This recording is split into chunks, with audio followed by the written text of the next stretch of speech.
Hello दोस्तों, आज हम पढ़ेंगे संविधान की प्रस्तावना के बारे में। आजकल सभी एग्ज़ाम में, चाहे वो एसएससी हो, रेलवे हो, बैंकिंग हो, पीसीएस एग्ज़ाम हो, सभी में प्रस्तावना से संबंधित 1 से 2 सवाल बनते ही बनते हैं। आज की इस वीडियो में हम प्रस्तावना के बारे में डिटेल से समझेंगे। अगर हम बात करें कि विश्व में सबसे पहले प्रस्तावना को कौन से संविधान में, किस देश के संविधान में सम्मिलित किया गया था, तो वो था अमेरिका के संविधान में। सबसे पहले अमेरिका के संविधान में ही प्रस्तावना को सम्मिलित किया गया था।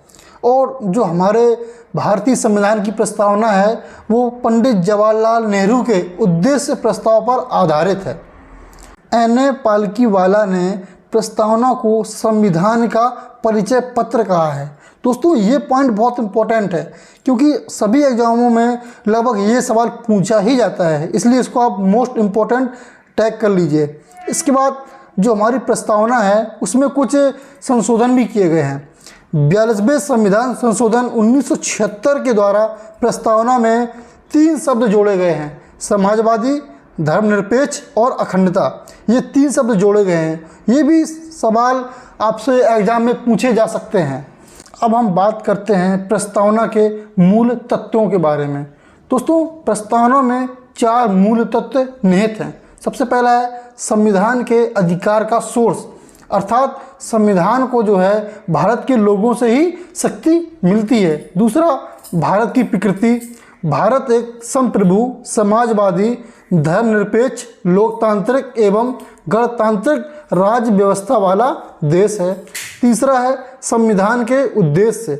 संविधान के उद्देश्य में न्याय, स्वतंत्रता, समता तथा बंधुत्व, ये संविधान के उद्देश्य हैं। और चौथा पॉइंट आता है संविधान के लागू होने की तिथि।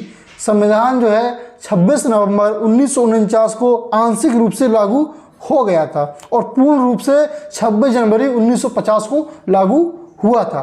तो ये प्रस्तावना के कुछ मूल तत्व हैं, इन्हें आप थोड़ा याद करके रखिएगा। सबसे पहले कौन सा है? संविधान के अधिकार का सोर्स, भारत की प्रकृति, संविधान के उद्देश्य और संविधान के लागू होने की तिथि। अब हम प्रस्तावना से रिलेटेड कुछ इम्पोर्टेंट कथन के बारे में जानेंगे जो विभिन्न प्रसिद्ध व्यक्तियों ने प्रस्तावना के बारे में कहे हैं। सबसे पहला, संविधान की प्रस्तावना हमारे दीर्घकालिक सपनों का विचार है। ये कहा था सर अल्लादी कृष्ण स्वामी अय्यर जी ने। दूसरा, प्रस्तावना हमारी संप्रभु लोकतांत्रिक गणराज्य का भविष्य फल है। ये कहा था के.एम. मुंशी ने। तीसरा, प्रस्तावना अमेरिका की स्वतंत्रता घोषणा के समान है। ये कहा था मुख्य न्यायाधीश एम. हिदायतुल्लाह ने।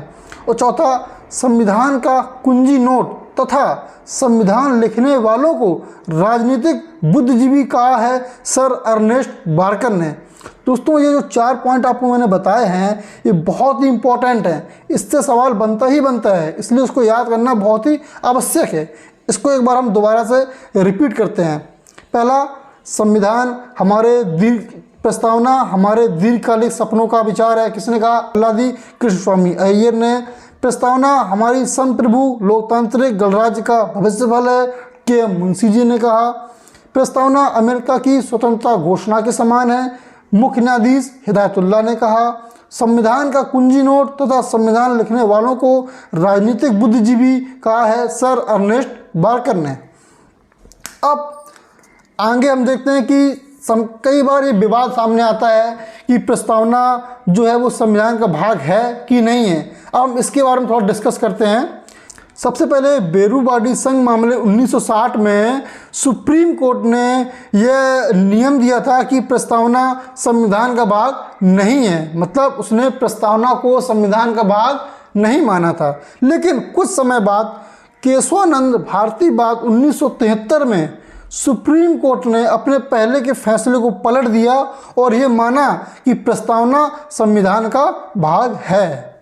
इसके बाद LIC ऑफ इंडिया मामले में प्रस्तावना संविधान का आंतरिक हिस्सा है, ऐसा न्याय सुप्रीम कोर्ट ने दिया था।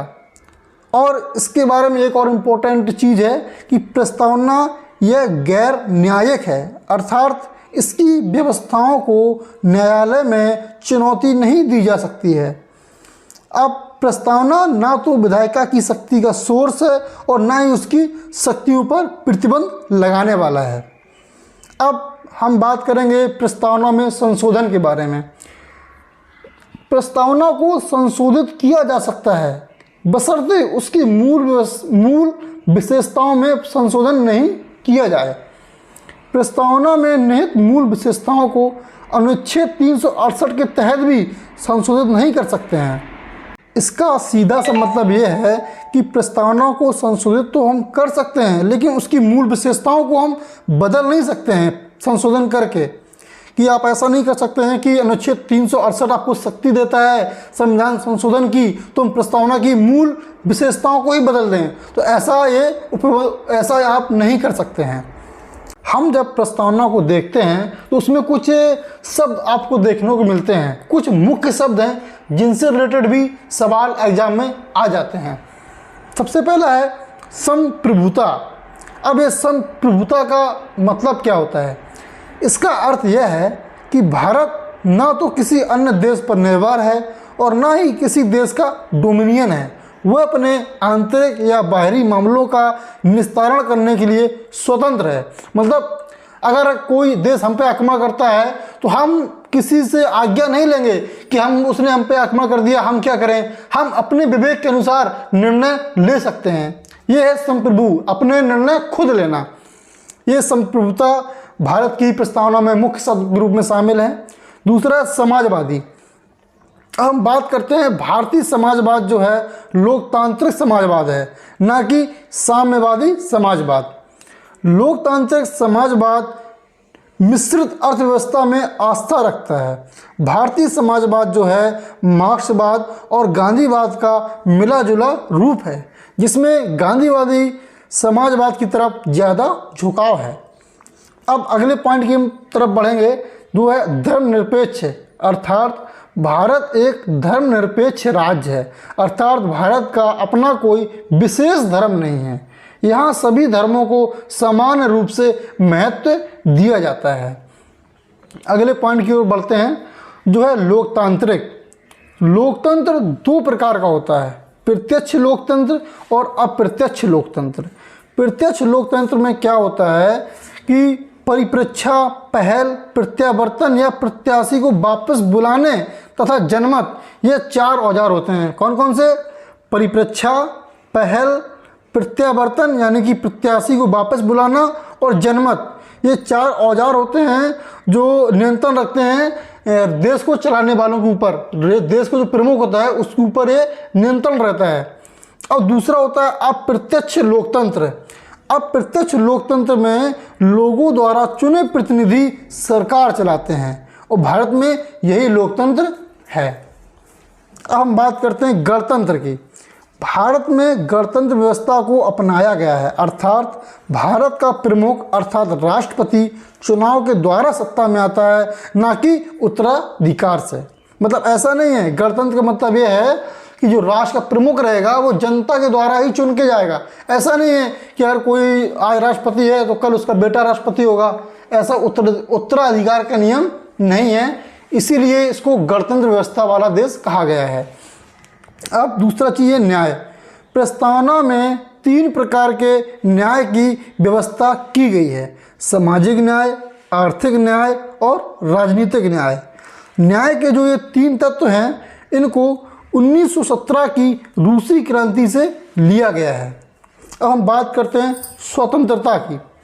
प्रस्तावना जो है हर व्यक्ति के लिए मौलिक अधिकारों के जरिए अभिव्यक्ति, विश्वास, धर्म और उपासना की स्वतंत्रता सुरक्षित करती है और इनका हनन होने पर आप कानून का दरवाज़ा खटखटा सकते हैं। प्रस्तावना में